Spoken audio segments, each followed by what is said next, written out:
Auf der Beziehungsebene sind die Kriterien für einen Biologen relativ gut untersucht worden. On the level of relationships, biologists have rather thoroughly investigated the criteria.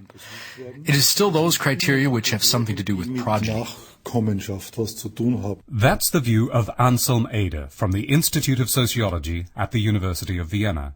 He's not related, incidentally, to the chairman of the board of voestalpine AG and voestalpine Stahl GmbH, Wolfgang Eder. Partners who create the expectation on the basis of external appearance and physical characteristics that they would have strong, capable progeny are considered to be sexually more attractive. One can interpret the classic ideal of beauty from this point of view. That's to say, men must be strong, women must be well-proportioned, must be beautiful, and they shouldn't have too small pelvis. After this rather archaic pre-selection comes the next step of making contact.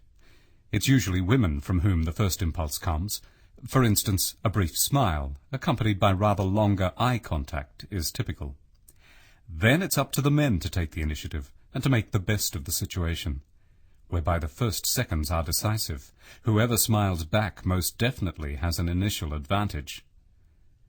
Since the voestalpine Forum 08 isn't about the art of seduction, further steps in erotic approaches will now simply be skipped over, to the point where a fleeting acquaintance has become a relationship, a partnership.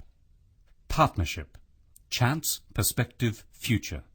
That's the title of this year's voestalpine Forum. The idea came from the head of the communications division of voestalpine Stahl GmbH, Arthur Haag. The idea behind the symposium is simple.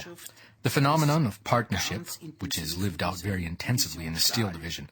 Steel is something you can't make on your own. The production of steel has its dangers. And this all contributes to the fact that this partnership is very intensive, very credible, very alive.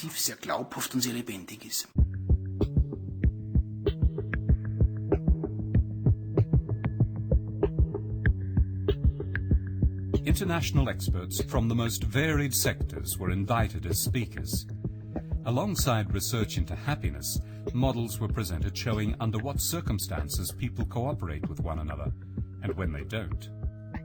As well, prospects for turning customers into partners were presented. Partners who may maintain a relation to the company over many decades.